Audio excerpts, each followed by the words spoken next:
Hello everyone, welcome back to my YouTube channel pharmacy study 2.0। So last class में हमने पढ़ा था cranial nerves और स्पाइनल नर्व्स के बारे में। आज हम पढ़ेंगे एंडोक्रिन ग्लैंड्स या फिर एंडोक्रिन सिस्टम के बारे में। अगर आपको एंडोक्रिन सिस्टम के बारे में सब कुछ जानना है तो इस वीडियो को लास्ट तक ज़रूर देखिएगा। तो हम शुरू करते हैं। सबसे पहले हमारी जो एंडोक्रिन ग्लैंड्स होती है वो होती क्या है। एंडोक्राइन ग्लैंड्स जो होती है हमारी वो ग्लैंड्स होती है जिनमें यानी कि हमारे जो डक्ट्स होते हैं उनकी लैक यानी कि कमी होती है, इसलिए इनको डक्टलेस ग्लैंड्स भी बोलते हैं। तो और जो इनकी सिक्रीशंस होते हैं जो कि ये प्रोड्यूस करते हैं उनको हम बोलते हैं हार्मोन्स। तो हम देख सकते हैं जो हमारे हार्मोन्स हैं ये हमारे नॉन न्यूट्रिएंट केमिकल्स होते हैं जिनको हम इंट्रासेलुलर मैसेंजर्स की तरह ये मीन्स क्या करते हैं, ये एक्ट करते हैं। और ये मेनली हमारे जो बिल्कुल कम अमाउंट में हमारे जो प्रोड्यूस होते हैं इनको मीन्स जो ये हमारे एंडोक्रिन ग्लैंड होते हैं इनको सिक्रीशन बोला जाता है, क्योंकि क्या करते हैं ये जो हमारे ट्रांसपोर्ट होती है जहाँ से इनका ओरिजिन होता है वहाँ से लेकर जहाँ पे इनका एक्शन होता है वहाँ तक। सो हमारे जो ये एंडोक्रिन ग्लैंड्स होते हैं ये हमारी बॉडी में डिफरेंट डिफरेंट जगह पर प्रेजेंट होते हैं। सबसे पहले हम देखते हैं पिट्यूटरी ग्लैंड। पिट्यूटरी ग्लैंड को हम मास्टर ग्लैंड भी बोल सकते हैं। ये मेनली जो हमारा ब्रेन का बेस होता है यानी जो हमारी होलोसेला टर्सिका जो स्फेनाइड बोन का ये पार्ट होता है वहाँ के ब्रेन के बेस में प्रेजेंट होती है हमारी पिट्यूटरी ग्लैंड। ये हमारे मेनली दो लोब्स होते हैं इसमें प्रेजेंट, एंटीरियर लोब और पोस्टीरियर लोब। एंटीरियर लोब को हम एडिनो हाइपोफाइसिस भी बोल सकते हैं या फिर एंटीरियर पिट्यूटरी, और पोस्टीरियर लोब को बोलते हैं हम न्यूरो हाइपोफाइसिस या फिर पोस्टीरियर पिट्यूटरी। तो अब हम देखते हैं जो हमारा एंटीरियर लोब है वो क्या है। एंटीरियर लोब हमारा इसमें मेनली 3 टाइप की सेल्स आती हैं, क्रोमोफोब, एजिनोफिल्स एंड बेसोफिल्स। और जो इसके हॉर्मोन्स होते हैं एंटीरियर पिट्यूटरी के वो भी डिफरेंट हैं, ये बहुत सारे हैं वो भी, जैसे कि हमारा ग्रोथ हार्मोन हो गया, थायरोट्रोपिक स्टिमुलेटिंग हार्मोन हो गया, एड्रीनोकोर्टिकोट्रोपिक हार्मोन हो गया, follicle stimulating hormone, luteinising hormone, luteotropic hormone, ऐसे ही कई सारे हैं। सबसे पहले है हमारा ग्रोथ हार्मोन। ग्रोथ हार्मोन ये हमारे किसी भी हमारे यानी कि जो किसी भी पर्सन है की बॉडी के लिए ना बहुत ज़रूरी है, क्योंकि ये उसकी ना ग्रोथ और डेवलपमेंट में हेल्प करता है। दूसरा हमारा थायराइड स्टिमुलेटिंग हार्मोन। ये क्या करता है, हमारा जो थायराइड ग्लैंड होते हैं उसमें जो थायराइड हार्मोन प्रोड्यूस होता है उसके यानी कि जो रेगुलेट करता है ताकि मीन्स उसका जो प्रोडक्शन है या फिर उसका यूज़ है वो बिल्कुल मेंटेन रहे, वो रेगुलेट रहे। तीसरा हमारा एड्रीनोकोर्टिकोट्रोपिक हार्मोन। एड्रीनोकोर्टिकोट्रोपिक हार्मोन क्या करता है, ये हमारा जो एड्रिनल कोर्टेक्स होता है जो मेनली हमारा किडनी में जो हमारे एड्रिनल ग्लैंड होते हैं उसका पार्ट होता है हमारा एड्रिनल कोर्टेक्स, वहाँ पे जो उसके हार्मोन्स प्रोड्यूस होते हैं उसको स्टिमुलेट करेगा यानी कि उसको मीन्स प्रोड्यूस होने में हेल्प करेगा। इसके बाद हमारा फोलिकल स्टिमुलेटिंग हार्मोन, ये क्या करता है, हमारा जो ओवरीज होती है उनकी हेल्प करता है ताकि वो प्रोजेस्टेरोन को प्रोड्यूस कर सके और जो एस्ट्रोजन उनका सिंथेसाइज कर सके। और टेस्टिस में जो हमारे मेल्स में प्रेजेंट होते हैं उनको हेल्प करेगा टेस्टोस्टेरोन जो हमारा प्रोड्यूस करने के लिए, ताकि मीन्स वो आगे जाके प्रोड्यूस कर सके हमारा स्पर्मेटाजोआ। उसके बाद हमारा ल्यूटिनाइजिंग हार्मोन। ल्यूटिनाइजिंग हार्मोन क्या करता है, ये भी हमारी ओवरीज को स्टिमुलेट करेगा फीमेल्स में ताकि वो प्रोजेस्टेरोन को प्रोड्यूस कर सके, और मेल में टेस्टिस को मीन्स स्टिमुलेट करेगा ताकि वो टेस्टोस्टेरोन को प्रोड्यूस कर सके। उसके बाद है हमारा लुटियोट्रोपिक हार्मोन। लुटियोट्रोपिक हार्मोन क्या करता है, ये मेनली जो फीमेल्स होती हैं उनमें जो मिल्क प्रोड्यूस होता है उसको ये क्या करेगा, ये जो हमारा लुटियोट्रोपिक हार्मोन है उसको स्टिमुलेट करेगा यानी कि उसको हेल्प करेगा फीमेल्स में, ताकि मीन्स जब भी हमारे प्रेग्नेंट लेडी में जब भी हमारे बेबी का बर्थ होगा तो उसमें जो मिल्क प्रोडक्शन है वो नॉर्मल रहे और मीन्स बेबी को भी कोई प्रॉब्लम ना हो। जो अब हम देखते हैं जो हमारी एंटीरियर पिट्यूटरी होती है उसके जो डिसऑर्डर्स हैं वो कौन कौन से हैं। इसका फर्स्ट हमारा डिसऑर्डर है गिगेंटिज्म। गिगेंटिज्म क्या होता है, जब भी हमारा जो किसी भी चिल्ड्रन में जो ग्रोथ हार्मोन होता है उसका ओवर प्रोडक्शन हो जाता है तो उसको हम बोलते हैं गिगेंटिज्म। दूसरा हमारा एक्रोमेगली। एक्रोमेगली भी हमारे अडल्ट्स में होता है, जो गिगेंटिज्म था वो हमारा चिल्ड्रन में था, और जो एक्रोमेगली है वो हमारा एडल्ट्स में होता है। और जब एडल्ट्स में हमारा जो ग्रोथ हार्मोन होता है उसका ओवर प्रोडक्शन हो जाता है तो वहाँ से जो हमारा डिसऑर्डर अराइज होता है उसको हम बोलते हैं एक्रोमेगली। थर्ड है हमारा हाइपोपिट्यूटरिज्म। ये क्या होता है, जब भी यानी कि जो हमारा ग्रोथ हार्मोन होता है जब उसका जो प्रोडक्शन होता है वो कम होता है तो वहाँ से हमारा अराइज होगा हाइपोपिट्यूटरिज्म। तो ये हमारे डिसऑर्डर्स थे एंटीरियर पिट्यूटरी के। अब हम देखते हैं हमारी पोस्टीरियर पिट्यूटरी ग्लैंड।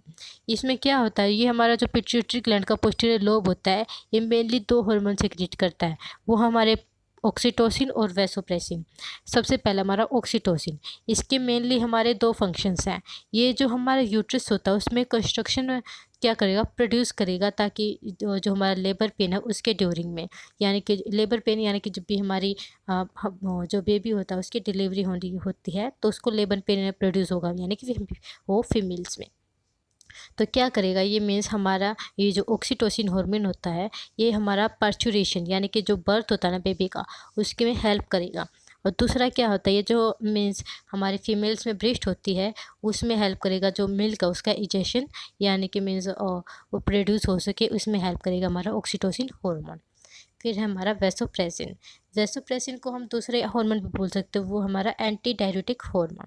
इसके हमारे मेनली दो ही फंक्शंस हैं, जैसे कि ये जो हमारा यूरिन आउटपुट होता है उसको डिक्रीज करेगा। और कैसे करेगा, जो हमारे किडनी में जो ट्यूबुलर रीअब्सॉर्प्शन होता है उसको इंक्रीज करके। और दूसरा क्या है, ये हमारे जो ब्लड प्रेशर होता है उसको इंक्रीज कर देगा। और कैसे करेगा, जो हमारे कैपिलरीज होते हैं आर्टरी लोब की, उनको कॉन्ट्रैक्ट करके। तो हम देख सकते हैं कि जो पोस्टीरियर लोब होगा, अगर जो वैसोप्रेसिन होगा वो हमारे मेनली किडनीज में होगा, और जो पोस्टीरियर लोब में जो ऑक्सीटोसिन हार्मोन प्रोड्यूस होगा वो मेनली हमारे यूट्रस में हेल्प होगा। अब हम नेक्स्ट ग्लैंड के बारे में देखते हैं, जो कि हमारी थायराइड ग्लैंड। थायराइड ग्लैंड हमारी मेनली जो हम नेक का लोअर पार्ट होता है उसमें जो सिचुएटेड होगी, वो भी थायराइड कार्टिलेज पे। इसके मेनली दो लोब्स होते हैं, जो कि यानी कि जो हमारे ट्रैकिया होते हैं वो इसके दोनों साइड पे प्रेजेंट होगी हमारी थायराइड ग्लैंड। और जो ये दोनों लोब्स होते हैं वो एक दूसरे से कनेक्टेड होते हैं इजीथमस से, जो कि हमारा जो ट्रैकिया होता है उसके फ्रंट में बिल्कुल लाई करते हैं। अब हम देखते हैं जो हमारा थायराइड ग्लैंड है उसका स्ट्रक्चर क्या है। जो थायराइड ग्लैंड है वो मेनली हमारी डिवाइडेड होती है कनेक्टिव टिश्यू से, और इसके बीच में मीन्स कई सारे लोब्यूल्स प्रेजेंट होते हैं। जो हर एक लोब्यूल होगा उसमें हमारे क्या होंगे, कई सारे स्पेरिकल सेल्स होंगी जिनको हम फॉलिकल्स बोलते हैं, या फिर वेसिकल्स, एल्वियोलाई या फिर एक्टिनी। जो हर एक फॉलिकल होगा उसमें हमारी क्यूबोइडल एपिथेलियल सेल्स होगी, और ये जो हमारी फॉलिकल हैं उसमें एक जेली लाइक सब्सटेंस होगा जिसको हम कैलोइड बोलते हैं। और जो कैलोइड होगा वो मेनली जो हमारा थायराइड हार्मोन होगा उसको स्टोर करेगा और उसको रिलीज़ करेगा जब भी यानी कि ज़रूरत होगी। तो इस हम डायग्राम में देख सकते हैं, हमारी थायराइड कार्टिलेज प्रेजेंट है, थायराइड ग्लैंड प्रेजेंट है, और ट्रैकिया प्रेजेंट है, और इसोफेगस प्रेजेंट है। थायराइड ग्लैंड मेनली जो हमारे बाहर वाला स्ट्रक्चर है वो वाला है, और पैराथायराइड ग्लैंड ये हमारे आगे पढ़ेंगे हम, ये 4 होते हैं नंबर्स में। थायराइड ग्लैंड हमारी ये मेनली 2 होती है नंबर्स में। अब हम देखते हैं हमारी जो ये थायराइड हार्मोन है, यानी कि जो थायराइड ग्लैंड के हार्मोन्स, जो कि हमारा थायराइड हार्मोन। जो थायराइड ग्लैंड होती है वो मेनली 2 हार्मोन्स को सिक्रेट करेगी, थायरोक्सिन और ट्राईआयोडोथायरोनिन। इसमें जो हमारा ये सिंथेसिस होगा इन हार्मोन्स का वो मेनली 4 स्टेजेस में होगा। सबसे पहले तो क्या होगा, जो हमारा आयोडाइड होगा वो रिमूव होगा प्लाज्मा से, और फिर वो वहाँ से कंसंट्रेटेड हो जाएगा हमारा थायराइड ग्लैंड में। फिर वहाँ पे जो हमारा आयोडाइड हमारा थायराइड ग्लैंड में चला गया, उसके बाद क्या होगा, जो हमारा आयोडाइड है ना वो ऑक्सीडाइज हो जाएगा आयोडीन में। फिर जो आयोडीन है ना वो हमारे जो अमीनो एसिड्स हैं टायरोसिन उससे कंबाइन हो जाएगा, और वहाँ से बनाएगा हमारा मोनो आयोडोटायरोसिन और डाई आयोडोटायरोसिन, यानी कि MIT और DIT। और जो ये दोनों मोलिक्यूल्स होते हैं हमारे वो कंबाइन करेंगे, मीन्स ये दोनों एक दूसरे से जुड़ जाएंगे और वहाँ से बनाएंगे हमारा थायरोक्सिन, यानी कि टेट्रा आयोडोथायरोनिन हार्मोन। तो जो हमारा एक मोलिक्यूल होता है, जो ये हमारा DIT और या फिर MIT, वो मीन्स ये हमारे दोनों मिलके बनाएंगे हमारा ट्राई आयोडोथायरोनिन। और जो हमारा सिक्रीशन होता है ये थायराइड हार्मोन, थायराइड जो ग्लैंड के हार्मोन्स होते हैं इनको हम रेगुलेट करते हैं मेनली। जो हमारा थायराइड स्टिमुलेटिंग हार्मोन होता है जो कि मेनली हमारी एंटीरियर पिट्यूटरी ग्लैंड जो कि सिक्रीट करती है, यही हार्मोन क्या करेगा, हमारे जो इसके सिक्रीशंस होंगे थायराइड ग्लैंड के हार्मोन जो सिक्रीशंस होंगे उनको रेगुलेट करेगा। अब देखते हैं हम जो थायराइड हार्मोन है उसके फंक्शंस क्या क्या। ये क्या करेगा, जो मेनली हमारे ग्रोथ और मेटाबॉलिज्म को इन्फ्लुएंस करेगा, यानी कि इंक्रीज करेगा। ऑक्सीजन के कंजम्पशन को इंक्रीज करेगा, हीट प्रोडक्शन को इंक्रीज करेगा। जो BMR रेट होता है हमारा बॉडी बेसल मेटाबॉलिक रेट, उसको इंक्रीज़ करेगा। अब्सॉर्प्शन को इंक्रीज़ करेगा, ग्लूकोज के अब्सॉर्प्शन और उसकी यूज़ को इंक्रीज़ करेगा। जो एनाबॉलिक इफ़ेक्ट्स होते हैं यानी कि ग्रोथ प्रमोशन या फिर प्रोटीन सिंथेसिस, उसमें मिल्स हेल्प करेगा। जो कोलेस्ट्रॉल का सिंथेसिस होता है उसको इंक्रीज़ करेगा, और जो आयोडीन की स्टोरेज है उसमें हेल्प करेगा। अब हम देखते हैं जो हमारे थायराइड जो ग्लैंड है उसके डिसऑर्डर्स क्या क्या है। इसका सबसे पहला डिसऑर्डर हमारा हाइपोथायरॉयडिज्म। हाइपोथायरॉयडिज्म में क्या होगा, हमारा जो मेनली थायराइड ग्लैंड के जो हार्मोन्स का सिक्रीशन होगा वो कम होगा। इसमें सबसे पहले आता है हमारा क्रेटिनिज्म। क्रेटिनिज्म क्या होगा हमारा, ये मेनली हमारा जो इंट्रा यूट्रीन थायराइड डिफिशियंसी है उसके कारण होगा, और इससे क्या होगा मीन्स मेंटल रिटार्डेशन भी हो सकता है। दूसरा है हमारा माइक्सोडीमा। ये क्या होता है, हमारा जो थायराइड डेफिशिएंसी है उसके कारण होगा, जो कि मेनली बर्थ के बाद होती है, और इससे भी जो हमारी ग्रोथ होती है किसी भी चिल्ड्रन में वो रुक सकती है। उसके बाद हमारा एंडेमिक गोइटर, ये हमारा जो आयोडीन की डेफिशिएंसी होती है फूड में उसके कारण हो सकता है, और इससे क्या होगा जो थायराइड ग्लैंड होगा उसके जो साइज़ होगा वो एनलार्ज हो जाएगा, जिसको हम बोलते हैं गोइटर। फिर है हमारा हाइपरथायरॉयडिज्म। हाइपरथायरॉयडिज्म क्या है हमारा, ये मेनली जो हमारा थायराइड ग्लैंड के जो हार्मोन्स, यानी कि ये जो दो हार्मोन्स हमने पढ़े थे, थायरोक्सिन और हमारा जो ट्राई आयोडोथायरोनिन, ये जो दोनों हार्मोन्स होते हैं, जब इनका ओवर प्रोडक्शन हो जाए वहाँ से हमारा जो डिसऑर्डर अराइज होता है उसको हम बोलते हैं हाइपरथायरॉयडिज्म। हाइपरथायरॉयडिज्म यानी कि जो हमारे, इसको हम मेनली जैसे ये बोल सकते हैं ग्रेव्स डिजीज़। ये मैंने अभी बताया, जो भी हमारा जो एक्सेसिव प्रोडक्शन हो जाता है हमारा TSH हार्मोन का, यानी कि थायराइड स्टिमुलेटिंग हार्मोन का, वहाँ से हमारा अराइज होता है ये ग्रेव्स डिजीज़। इसमें क्या होता है हमारा जो आईबॉल होगी, रैपिड पल्स या फिर नर्वसनेस, ये सारी प्रॉब्लम्स अराइज हो सकती हैं। फिर है हमारी पैराथायरॉयड ग्लैंड। पैराथायरॉयड ग्लैंड मैंने अभी हमने जैसे कि डायग्राम में देखा था, ये हमारी 4 होती है नंबर में।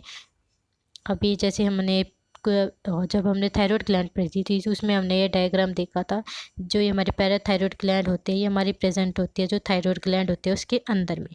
ये मेनली हमारे जो 4 होते हैं नंबर में, जैसे कि मैंने ये डार्क जो कलर है उससे डिनोट कर रखा हमारे 4 नंबर में। अब हम देखते हैं पैराथायरॉयड ग्लैंड के बारे में। पैराथायरॉयड ग्लैंड मैंने बताया कि ये 4 होती है नंबर में, और मेनली ये जो थायरॉयड ग्लैंड के पोस्टीरियर सरफेस होता है उसमें एम्बेडेड होती है, यानी कि उसमें बिल्कुल अंदर तक होती हैं ये। और जो ये क्या होती है हमारे ईच साइड पे 2 होती है प्रेजेंट।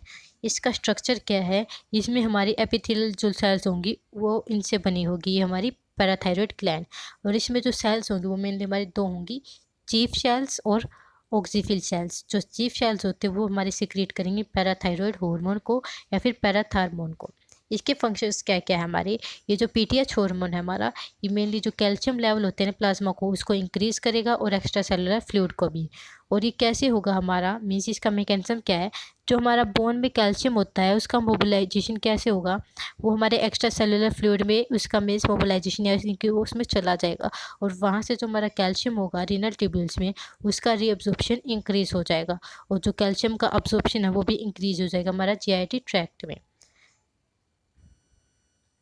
अब हम देखते हैं जो हमारा ये जो पैराथार्मोन हार्मोन था, इसको हम जो इसकी सिक्रीशन है उसको रेगुलेट कैसे कर सकते हैं। ये मेनली हमारा जो नर्वस कंट्रोल या फिर हार्मोनल कंट्रोल के अंडर में नहीं होता। जैसे हमारे जो कैल्शियम लेवल है प्लाज्मा में वो इंक्रीज़ हो गई, वहाँ से ही जो PTH हार्मोन का सिक्रीशन है वो इंक्रीज़ हो जाएगा, और इसके वाइस वर्सा, यानी कि जब कैल्शियम लेवल हमारी इंक्रीज़ होगी तो वहाँ से जो हमारा PTH हार्मोन का सिक्रीशन है वो भी हमारा क्या होगा, कम हो जाएगा। अब हम देखते हैं जो पैराथायरॉयड जो ग्लैंड है उसके डिसऑर्डर्स क्या है। इसके भी मेनली तो हमारे 2 ही डिसऑर्डर्स है, हाइपर पैराथायरॉयडिज्म और हाइपो पैराथायरॉयडिज्म। हाइपर यानी कि हमारा जो भी ओवर प्रोडक्शन होगा पैराथार्मोन का, और जो हाइपो पैराथायरॉयडिज्म है इसमें हमारा कम प्रोडक्शन होगा जो हमारा पैराथार्मोन था उसका। और जो हमारा हाइपर पैराथायरॉयडिज्म है इससे मेनली हमें जो डिसऑर्डर हो सकता है वो हमारा ओस्टिटिस फाइब्रोसा। और इसमें क्या होगा, हमारा जो बोन्स होते हैं ना उनका डीकैल्सिफिकेशन हो जाएगा, जिससे जो हमारी बोन की स्ट्रेंथ होती है उसकी जो फाइब्रस अपीयरेंस होती है उसका लॉस होने लग जाएगा, यानी कि वो मीन्स कम होने लग जाएंगे। और हाइपोपैराथायरॉयडिज्म में क्या होगा, इससे हमारा कैल्सीमिया हो सकता है, जिससे हमारा टेटनी हो सकता है। अब हम देखते हैं हमारी एड्रिनल या फिर सुप्रारिनल ग्लैंड। ये भी हमारे 2 नंबर में प्रेजेंट होते हैं, जो भी हमारी किडनी होती है उसके बिल्कुल टॉप में प्रेजेंट होगी हमारी एड्रिनल ग्लैंड। इसका स्ट्रक्चर क्या है, ये मेनली जो हमारे एड्रिनल ग्लैंड होते हैं वो 2 पार्ट्स में डिवाइड होती है, जो कि डिफरेंट होते हैं स्ट्रक्चर में और फंक्शंस में भी। वो कौन कौन से, हमारे इंडर मेडुला और हमारा आउटर कोर्टेक्स। जो हमारा कोर्टेक्स है उसमें जो सेल्स की ना 3 लेयर होती हैं मेनली, उनको हम बोलते हैं zona glomerulosa, zona fasciculata and zona reticularis, यानी कि जो हमारी सबसे पहले लेयर है ग्लोमेरुलोसा, ये हमारी आउटर लेयर, फेसिकुलेटा ये हमारी मिडल लेयर, और रेटिकुलरिस ये हमारी इनर लेयर। जो एड्रिनल कोर्टेक्स होता है ये मेनली हमारे जो 3 हार्मोन्स होते हैं उनको सीक्रेट करेगा। वो है हमारे जैसे कि हमारे मिनरलो कोर्टिसोइड्स या फिर ग्लूकोकोर्टिसोइड्स और सेक्स स्टेरॉइड्स। ये जो हमारे तीनों लेयर्स हैं ये हमारे हार्मोन सीक्रेट करेंगे। सबसे पहले हमारा मिनरलो कोर्टिसोइड्स, ये क्या करेगा, हमारा जो एल्डोस्टेरोन है या फिर डिसऑक्सीकोर्टिकोस्टेरोन है उसको में उसके जो प्रोडक्शन में है या फिर उसके सिक्रेशन में हेल्प करेगा हमारा मिनरलो कोर्टिसोइड्स। ये क्या करेगा, हमारा जो वाटर का और मिनरल का मेटाबॉलिज्म है उसमें हेल्प करेगा। इलेक्ट्रोलाइट और वाटर बैलेंस को मेंटेन रखेगा। कैसे मेंटेन रखेगा, जो हमारा सोडियम और पोटेशियम के रीअब्सॉर्प्शन है उनमें मीन्स बैलेंस बनाए रखेगा। फिर है हमारा जो ये हमने ग्लूको कोर्टिसोइड्स, इसमें क्या होता है, ये इसमें जो हार्मोन्स प्रोड्यूस होते हैं वो है हमारे कोर्टिसोल, कोर्टिसोन और कोर्टिकोस्टेरोन। इसमें क्या होता है, हमारा जो कार्बोहाइड्रेट का मेटाबॉलिज्म है ये उसको इफेक्ट करेगा, यानी कि उसको इंक्रीज करेगा। इसके फंक्शंस क्या क्या हमारे मेनली, ये जो ग्लूकोजोन होता है उसके मीन्स सिंथेसिस को इंक्रीज करेगा, प्रोटीन के ब्रेक डाउन को इंक्रीज करेगा, तो जो हमारे प्रोटीन्स है ताकि वो अमीनो एसिड्स में ब्रेक डाउन हो सके उनका, उसको उसमें हेल्प करेगा। जो हमारा फैट का रीडिस्ट्रीब्यूशन या फिर मोबिलाइजेशन होता है उसमें हेल्प करेगा। एंटी इन्फ्लामेटरी या फिर एंटी एलर्जिक इफेक्ट उसको प्रोड्यूस करेगा। और जो हमारा इजोनोफिल्स या फिर लिम्फोसाइट्स होता है उसके प्रोडक्शन को डिक्रीज करेगा। फिर थे हमारे सेक्स स्टेरॉइड्स, ये मेनली हमारे एंड्रोजन्स होते हैं मेल्स में और फीमेल्स में होते हैं एस्ट्रोजन्स। ये जो 2 हार्मोन्स होते हैं ये मीन्स हमारे सिमिलर होते हैं, मेनली जो टेस्टिस और ओवरीज में मीन्स प्रोड्यूस होते हैं। ये क्या करते हैं, हमारे जो ग्रोथ होती है और सेक्स डेवलपमेंट होते हैं उसको इन्फ्लुएंस करेंगे। इसको मेनली जो हमारा रेगुलेट कौन करता है वो हमारे एड्रिनोकोर्टिकोट्रोपिक हार्मोन ACTH। इसके डिसऑर्डर्स क्या क्या है हमारे, वो है हमारा हाइपोफंक्शन यानी कि जो भी हमारा इससे कौन सी डिजीज़ हो सकते हैं हमें, एडिसन्स डिसीज़। इसमें क्या होगा, जैसे कि वेट लॉस हो जाएगा, हाइपोटेंशन हो जाएगा या फिर पिगमेंटेशन ऑफ स्किन, ये सारे भी इसके सिम्टम्स हैं।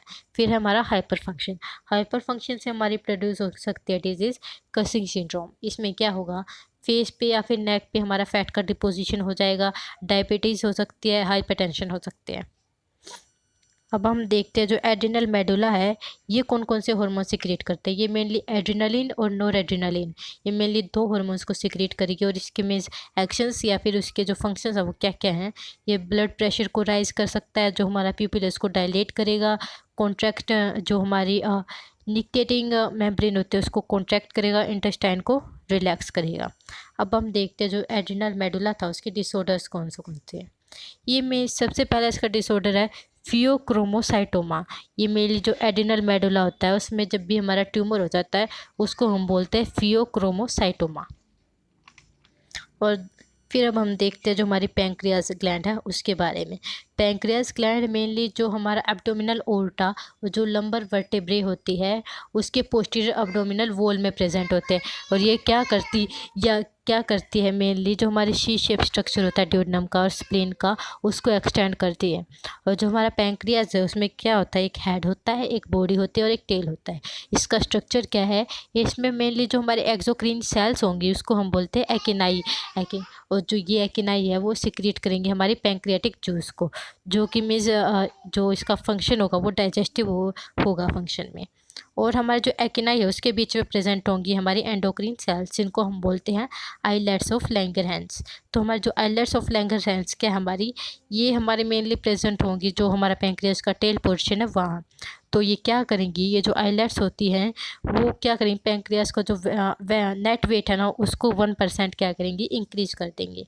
और हमारे मीन्स पैंक्रियास में मेनली 1 से 2 मिलियन आइलेट्स प्रेजेंट होते हैं। ये मेनली 2 होते हैं जो आइलेट्स ऑफ लैंगरहैंस, इसमें 2 सेल्स प्रेजेंट होंगी, अल्फा सेल्स और beta cells. Alpha cells secrete करेंगी ग्लूकाजोन और बीटा सेल्स सिक्रेट करेंगी इंसुलिन। जो हमारा ग्लूकाजोन है ये हमारे अल्फा सेल्स इसको सिक्रेट करेंगे। और इसके फंक्शंस क्या क्या हैं, ये जो हमारा स्टोर फैट है उसके मोबिलाइजेशन में हेल्प करेगा, इंसुलिन के रिलीज़ में हेल्प करेगा और जो ब्लड शुगर लेवल है उसको इंक्रीज़ करेगा। अब हम देखते हैं जो हमारा इंसुलिन है वो क्या होता है। इंसुलिन भी क्या होता है, जब भी हमारा जो ब्लड में ग्लूकोज लेवल इंक जो डिक्रीज होते हैं वो इसी कारण होते हैं, हमारे इंसुलिन के एक्शन के कारण।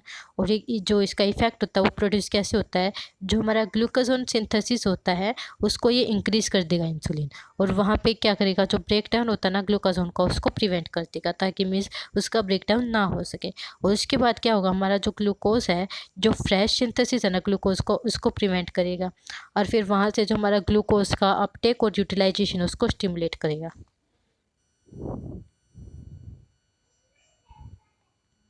डिसऑर्डर क्या है हमारे, ये जब भी हमारा डिक्रीज होगा सिंथेसिस इंसुलिन के सिंथेसिस में, वहाँ से हमारी जो डिजीज़ हो सकते हैं वो होगी हमारी डायबिटीज़ मेलिटस। अब हम देखते हैं सेक्स ग्लैंड्स के बारे में। सेक्स ग्लैंड्स, ये इनको हम गोनाड्स भी बोलते हैं। जो सेक्स ग्लैंड्स होते हैं वो कौन कौन सी होती है हमारी, ओवरीज तो होती है फीमेल्स में और टेस्टिस होते हैं मेल्स में। जो ओवरीज फीमेल्स में होती है ये मेनली सिक्रीट करेंगे दो हार्मोन, एस्ट्रोजन और प्रोजेस्ट्रॉन, और जो टेस्टिस होते हैं मेल्स में वो सिक्रीट करेंगे हमारे एंड्रोजन्स। सबसे पहले है हमारा एस्ट्रोजन, ये हमारा फीमेल सेक्स हार्मोन है जो कि ओवरीज सिक्रीट करते हैं इसको, और इसके फंक्शंस क्या क्या है। ये मेनली जो हमारे मेंस्ट्रुअल साइकिल्स होते हैं फीमेल में उसको रेगुलेट करेगा, और जो सेकेंडरी सेक्स कैरेक्टर्स होते हैं उनको डेवलप करेगा। और इसमें जो हमारा एस्ट्रोजन होता है सिक्रीशन का, वो मेनली एस्ट्रोजन सिक्रीशन होता है, उसको कौन कंट्रोल करता है, वो हमारा फॉलिकल स्टिमुलेटिंग हार्मोन। दूसरा हमारा प्रोजेस्टेरोन हार्मोन। प्रोजेस्टेरोन हार्मोन क्या होता है, ये भी हमारा एक फीमेल सेक्स हार्मोन है जो कि ओवरी से ही सिक्रीट होता है, और इसके फंक्शंस क्या क्या हैं। ये जो हमारा यूट्रस और ब्रीस्ट होते हैं उसको उसके मैच्योरेशन में और उसकी डेवलपमेंट में हेल्प करेगा, और जो यूट्रस होता है उसको प्रिपेयर करेगा, ताकि मीन्स जो हमारा फर्टिलाइज्ड ओव्यूम है उसको वो रिसीव कर सके और उसके आगे ग्रोथ में हेल्प कर सके हमारा यूट्रस। दूसरे हमारे एंड्रोजन्स। एंड्रोजन्स क्या होते हैं, ये हमारे मेल सेक्स हार्मोन्स होते हैं जो कि जो हमारे टेस्टिस में जो इंटरस्टिशियल सेल्स होते हैं ये सिक्रीट करेंगे हमारे एंड्रोजन्स को। जो मेन हमारे इंपॉर्टेंट एंड्रोजन्स है वो हमारा टेस्टोस्टेरोन है, और जो इसके फंक्शंस है वो क्या क्या है, ये हमारी में स्टिमुलेट करेगा स्पर्मेटोजेनेसिस, यानी कि जो हमारा स्पर्म का प्रोडक्शन होगा उसमें हेल्प करेगा। और जो पेनिस, स्क्रोटम, प्रोस्टेट, जो हमारे ये डिफरेंट डिफरेंट ऑर्गन्स होते हैं हमारे जो टेस्टिस में प्रेजेंट, उसकी ग्रोथ में हेल्प करेगा। जो सेकेंडरी सेक्स कैरेक्टर्स है उनके डेवलपमेंट में हेल्प करेगा। और जो इसका एंड्रोजन्स का सिक्रेशन होता है इसको कौन कंट्रोल करता है, हमारा जो एंटीरियर पिट्यूटरी में ग्लैंड जो हार्मोन सिक्रेट होता है ल्यूटिनाइजिंग हार्मोन, वो इसके जो हमारा सिक्रीशन है एंड्रोजन्स के सिक्रीशन को कंट्रोल करेगा। फिर थी हमारी थाइमस ग्लैंड। थाइमस ग्लैंड क्या होती है, ये मेनली जो हमारी ट्रैकिया होती है उस पर प्रेजेंट होती है, वो भी जो हमारी चेस्ट कैविटी है उसके अपर पार्ट में। और ये जो हमारा स्टर्नम होता है ना उसके पीछे में लाई करती है, और जो हर्ट होता है और आर को होता है उसके फ्रंट में। इसके मेनली हमारे दो लोब्स होते हैं, और इसमें जो लोब्स होते हैं उसमें हमारे नंबर ऑफ लोब्यूल्स होते हैं। और जो थाइमस होती है ना ये बर्थ के टाइम पे तो मीन्स साइज़ में बड़ी होती है, जैसे जैसे मीन्स एज होती है यानी कि प्यूबर्टी की एज तक इसका जो साइज़ है ना वो मीन्स बढ़ेगा, लेकिन उसके बाद जैसे जैसे एज बढ़ती जाएगी वहाँ से जो इसका साइज़ है वो घटता चले जाएगा। और इसके फंक्शंस क्या क्या हैं, ये हमारे मेनली इसमें जो लिम्फोइड टिश्यू होते हैं वो हमारे पार्ट लेते हैं जो भी लिम्फोसाइट्स का प्रोडक्शन है उसमें। और इसका जो हार्मोनल सिक्रीशन होता है थाइमस का, वो हमारे जो सेक्सुअल डेवलपमेंट होता है उसमें रोल प्ले करता है। और हमारी लास्ट ग्लैंड है एंडोक्राइन सिस्टम की, पीनियल ग्लैंड या फिर पीनियल बॉडी। ये हमारी सबसे छोटी ग्लैंड होती है जो कि हमारे ब्रेन में प्रेजेंट होगी, जो कि हमारा कॉर्पस कैलोसम है उसके नीचे, और जो थर्ड वेंट्रिकल है उसके पीछे। ये हमारी मेनली रेडिश ग्रे होती है कलर में, और इसका जो मीन्स लेंथ होती है वो होती है हमारी 10 mm। जो इसकी शेप होती है ना वो एक पाइन कोन, उसके शेप बिल्कुल सिमिलर होती है। जिसके फंक्शंस है वो मीन्स नोन नहीं है। और ये क्या करेगा, ये मेनली हमारे इन्फ्लुएंस करेगा जो गोनाडोट्रोपिक हार्मोन्स है उसके रिलीज में हेल्प करेगा। जो हमारे एंटीरियर पिट्यूटरी ग्लैंड होते हैं वो सिक्रीट करते हैं हमारे गोनाडोट्रोपिक हार्मोन को, उसके रिलीज में हेल्प करेगी हमारी पीनियल ग्लैंड। तो ये सारी ग्लैंड्स थी हमारी हमने जो एंडोक्राइन सिस्टम में पढ़ी। पीनियल ग्लैंड जो हमारी सेक्स ग्लैंड्स थी, पैंक्रियास थी, एड्रिनल ग्लैंड थी, हमारी पैराथायरॉयड ग्लैंड थी, थायरॉयड ग्लैंड थी, जो हमारी पिट्यूटरी ग्लैंड थी, ये सारी हमारी ग्लैंड्स थी जो हमारा एंडोक्राइन सिस्टम होते हैं उसमें। नेक्स्ट क्लास में हम नेक्स्ट टॉपिक स्टार्ट करेंगे। आज के क्लास में इतना ही। प्लीज़ मेरे जो चैनल है उसको सब्सक्राइब करें और बेल आइकन है उसको भी प्रेस करें। Thank you.